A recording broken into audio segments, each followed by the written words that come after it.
Hello, everyone. This is Rick, and welcome to Astral Club. This is Astral Guide School Near Death Experiences, or as they're sometimes known, NDEs. Before we get into it, just want to mention Patreon real quick. If you'd like to support the work of astral projection and this channel, you can do so.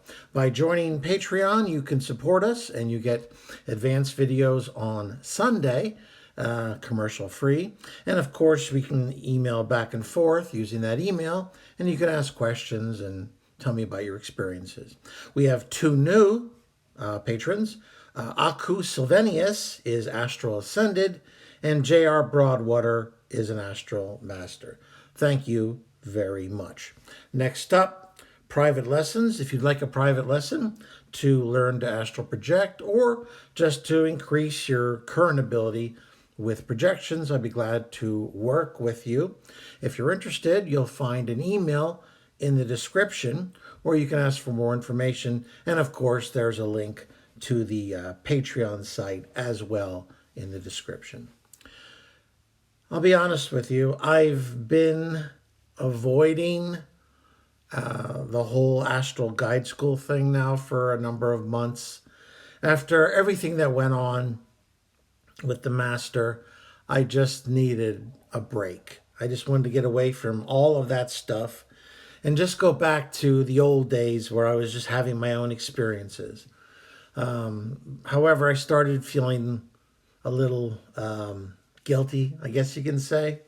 And I decided to go visit my angel guide. And as always, when I got there, even though I thought I'd be unannounced, he was there waiting for me. And before I even had anything to say, he asked if I'd like to restart the Astral Guide School lessons. And I said, yes, yes, I would.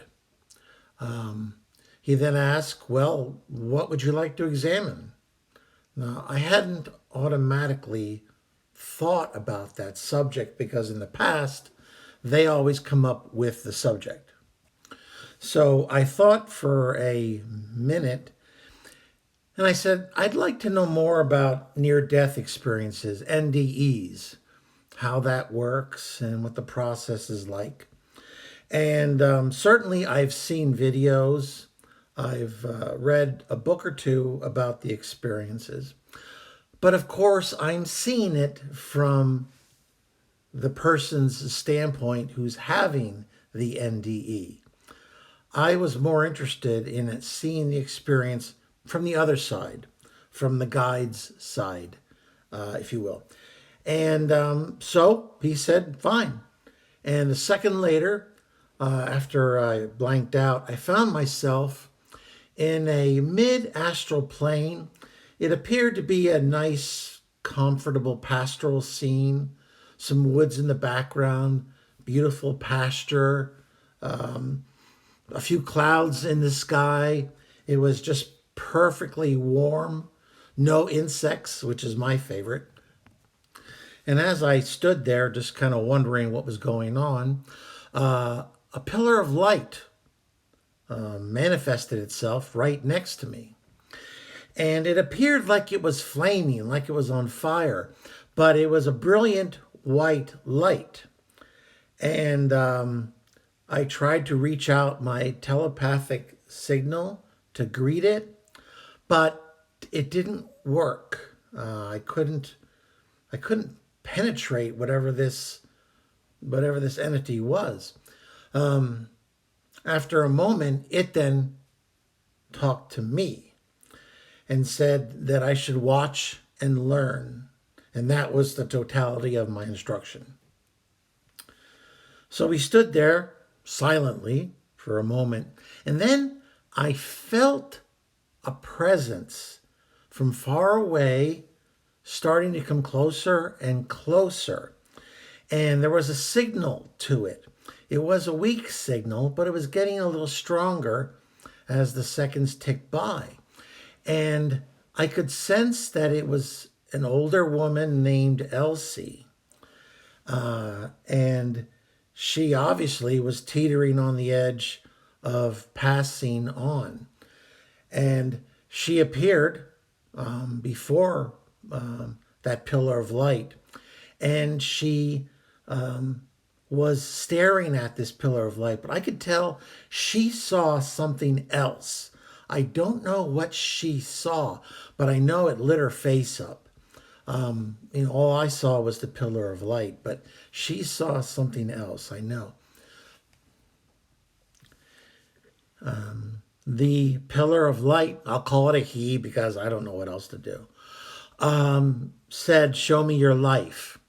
And she started from birth, rocketing right on up to the present. It went by so fast that to me it was no more than an eye blink. I barely caught much of anything that was going on, even though I tried to concentrate. So since I wasn't having much luck, I decided to kind of look around, and I noticed that her astral cord, and by the way, it's not a cord per se.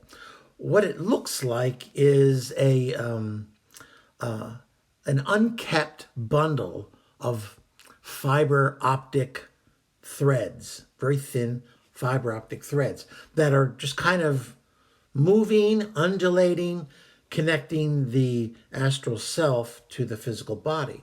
Now, I've seen this before, obviously. I've even seen my own. But hers looked dimmer. They looked brittle. A few of them had just broken off altogether and were just kind of dangling in the mid-air. So I could tell this person was most definitely on the brink of passing over. And it could probably go either way. I waited a moment later, and then it seemed they were done with the life review. And the pillar of light, the being, asked her, this I picked up very clearly. He asked her whether she wanted to stay and lay down her burdens, or if she wished to return. She thought about it for a few seconds, and it was a tough decision, I could tell. But she said, "I'd like to be sent back, please, because my husband and my son need me." With that, I saw her astral cords kind of reconnecting a little bit, the ones that had broken off. They also looked a little brighter, a little stronger. And then she was pulled back, and that was that. Since I guess I had a lot of questions because it seemed like most of this experience kind of went over my head. So I said, could you kind of, if it's not too much trouble, could you give me like a mini NDE experience, like a simulation? I said, like a simulation, so that I could get a better idea of what just happened. And the being agreed. It didn't give me a word, but I could tell it agreed. Well, the next thing I knew, I felt like I was being back in my physical body again, and like I was being vacuumed out of my head. I found myself, after a short blank period, flying down a long, dark tunnel. And I have seen this tunnel in some past projections. I always called it, from the Bible, the Valley of the Shadow of Death, because it seemed like a very poetic way to describe this long, dark tunnel. And at the end of it, there was the bright spot. And as I traveled down there, I kept on trying to go faster and faster to get to, the bright light. And when I got there, there was the entity, but it was no longer a pillar. It looked to me like a very wise older gentleman now. And then he asked me, "Show me your life." And without any other effort on my part, I started playing back everything that I ever experienced, any lesson I ever learned, no matter how small, every person I ever interacted with, every conversation that affected people in any way, positive or negatively. And it was awesome. I mean, if you've ever wondered is this information stored? It is. It's stored in excruciating detail. I could spend days just going over what I remembered from all this experience. Thoughts that I'd long thought were discarded and gone. Quite frankly, most of them were things that I didn't even consider important remembering. I'll share with you one particular experience because we only went up to like when I was around 8 years old or so. I did ask for a mini experience after all. And in this experience, I was 8 years old. My brother was about 5. And I had promised to share with him a Hershey's chocolate bar. You know, that plasticky chocolate that we Americans love so much. And I recall opening the wrapper and breaking it in half. However, it didn't break cleanly in half. There was a little part of the bar that had grabbed a little jagged edge, probably about the size of a maybe a dime, an American dime. And so there was a little bit extra hanging on that one half. Well, I grabbed that and gave the other half to my brother. Now, I thought nothing of it at the time. But in this NDE, this near-death experience, I experienced what that was like for my brother. Now, that it seems so, to me, so simple and so unworthy of attention. But he felt that he was given a raw deal. He felt that I had broken my promise because I promised to share it half and half, and yet here I was with this little extra jagged edge. So he felt, he felt wronged. Now, I'm sure it's nothing that he carried with him the rest of his life.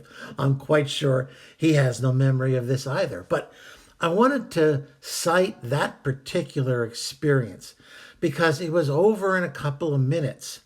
And certainly it wasn't something that I have retained to my 60s. But it gives you a good example of how every little thing, every action that you take, no matter how minuscule, no matter how small, much less if it's something big, that how it affects others is recorded. And it is used in a type of judgment or life lesson purpose. Now, I'm not saying, I don't use the word judgment from the standpoint of now you're going to get punished. It's just part of the overall calculation as to what you've achieved and what you have yet to achieve. I felt no particular value judgment coming from this entity. It was just data that was part of my life and that it added up to a whole. The sum of the parts added up to the whole. With that, the experience terminated. I thanked the entity. I wanted to ask some more questions, but I sensed I had gotten what I needed and that the conversation was over at this point. So, as I said, I thanked it and it silently wished me well. And then I returned to the boardroom where I always meet my angel. And he asked me how the experience went, and I told him. And, I said that I was mostly surprised about some of the minuscule, granular memories that were brought up. I mean, I expected in an NDE to go through major life changes, major departures, perhaps, of my life course, or major decisions that set me down this particular area, or perhaps memories where I know there was a significant impact of what I did on someone else. The idea that the chocolate bar incident from when I was 8 years old would be part of the overall review just surprised the heck out of me. And my angel said that it's all recorded. They don't place any great importance on some memories rather than others. They're all part of a tapestry. You could have a very intricate tapestry. You could pull one little thread, and the more you pull that teeny little thread, the more this huge tapestry can start to unwind. So even an enormous tapestry with thousands and thousands of threads, it needs every single thread. Every thread is an integral part of the whole. They cannot be separated. So I think I found it extremely interesting. Hopefully you did too. And maybe you have little chocolate bar stories of your own that you'd like to share. I'd love those comments and the questions. And if you like this, please hit the like button, share it with those of like minds. Subscribe if you haven't already. If you have, make sure the bell button's on. And as always, this is Rick, and I will see you on the astral plane.